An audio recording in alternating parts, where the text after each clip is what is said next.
Bapa, kami bersyukur kepadamu Tuhan, kalau kami boleh masuk di bulan keempat, minggu pertama ini Tuhan. Kami mau siapkan hati kami untuk mendengar firman-Mu. Kami tahu apa yang Tuhan mau, dan kami tahu apa yang harus kami lakukan. Tuhan, biarlah kehendak-Mu, biarlah pewahyuannya daripada Engkau kami nikmati satu persatu setiap kami mengalami Engkau. Terima kasih Bapa, Engkau baik buat kami. Dalam nama Yesus, haleluya, amin. Kita bersyukur walaupun kita tidak beribadah, kita boleh berjumpa. Masih ingatkah saudara visi daripada gereja kita, yaitu bangkit, jadilah kuat dan bersinar.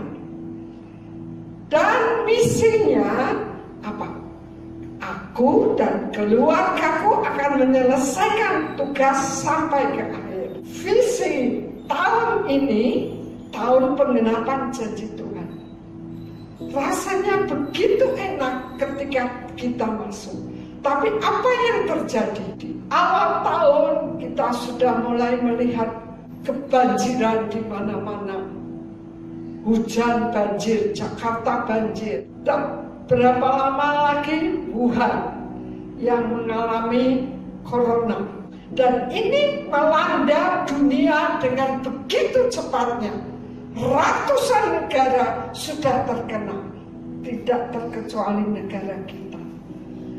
Kenapa hal itu terjadi? Karena iblis tidak suka kita masuk dalam penggenapan janji Tuhan. Iblis mencoba menggoncangkan, merebut, sehingga apa yang Tuhan janjikan tidak terjadi. Misi dan visi kita akan dirusak.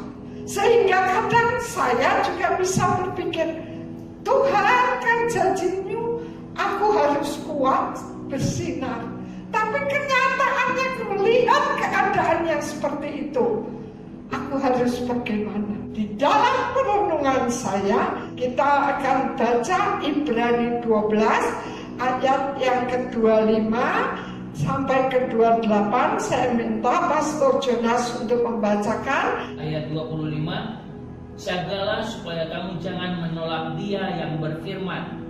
Jagalah supaya kamu jangan menolak Dia yang berfirman. Visi dan misi yang dari Tuhan, Dia berkata, jagalah supaya jangan satu pun di antara jemaat yang tidak percaya dan menolak Dia.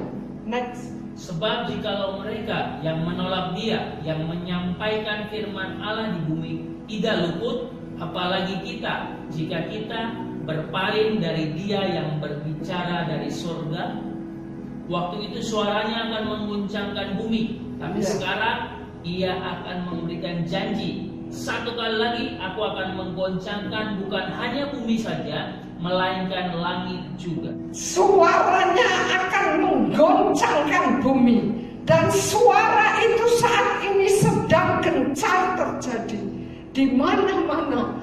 Negara yang kuat, Cina, negara Italia, Inggris, Amerika, kita lihat negara kita juga, dan kita melihat bagaimana hal itu terjadi dengan begitu cepat tanpa diduga.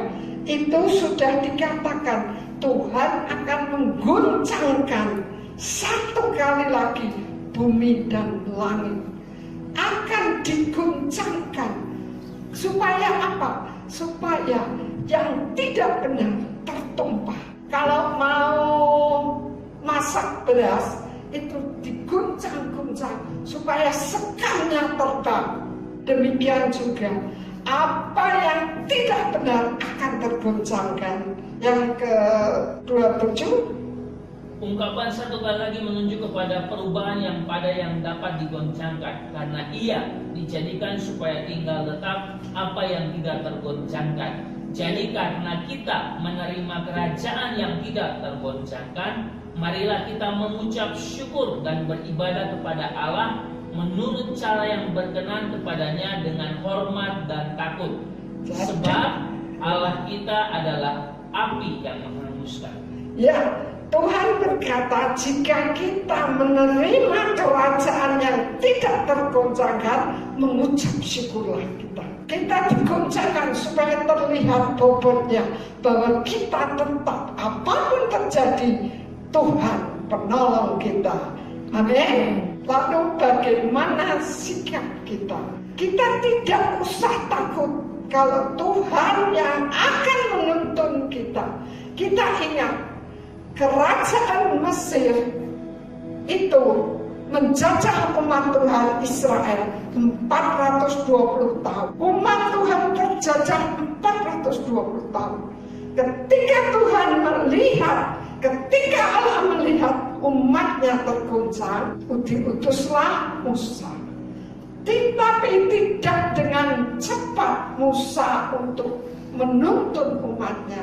Dia jadi tour leader yang 40 tahun lamanya. Jadi umat ini ketika ada tekanan, ada goncangan, dia mengalami proses, tidak langsung masuk ke tempat janji Tuhan.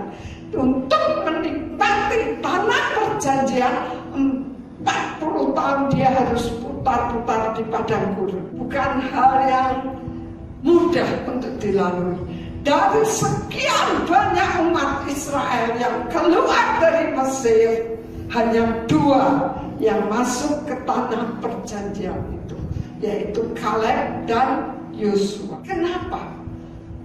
Tuhan tidak menghendaki umatnya yang tidak benar-benar di dalam mengikut Tuhan, dia akan ditinggal.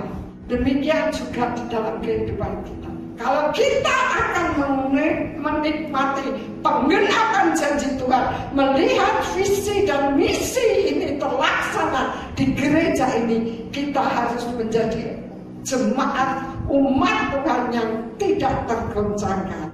Amin. Mari kita baca Ulangan 32 ayat 11 sampai 13. Laksana Raja Wali menggontang bangkitkan isi sarangnya, melayang-layang di atas anak-anaknya, mengembangkan sayapnya, menampung seekor dan mendukungnya di atas sepatnya. Demikianlah Tuhan sendiri menuntun dia, dan tidak ada Allah yang menyertai dia. Dibuatnya dia berkendaraan mengatasi bukit-bukit di bumi dan memakan hasil dari ladang. Dibuatnya dia mengisap madu dari bukit batu, minyak dari gunung batu yang keras. Terima kasih. Dikatakan seperti Raja Wali. Raja Wali itu menggoncangkan sarangnya, membongkar balikan, sehingga anaknya dilempar keluar. Tapi ketika anaknya akan sampai ke bawah, Raja Wali itu secepat kilat dia mengepakkan sayapnya di bawah, dan dia bawa naik terbang tinggi.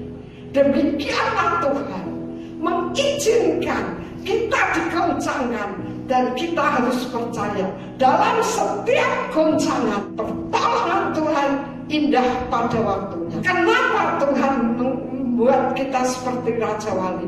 Tuhan tidak menghendaki umatnya tidak dikatakan seperti burung gereja yang hanya banyak rame-rame mumpet aja di bawah.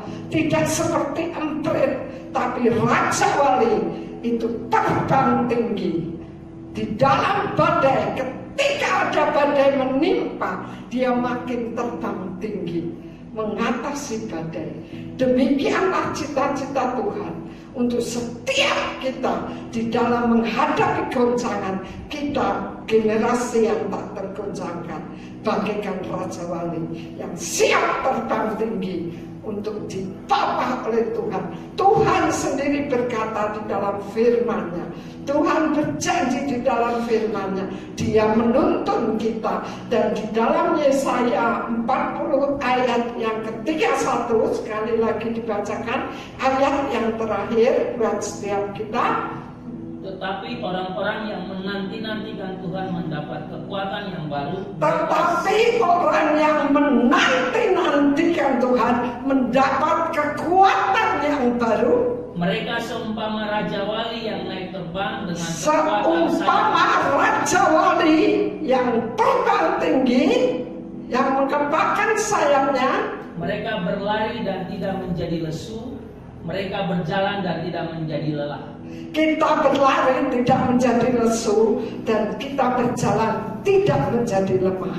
Itulah yang Tuhan mau di dalam kehidupan kita. Apapun terjadi, badai boleh datang, kita buat badai itu untuk kita terbang tinggi bagaikan sayap wajah.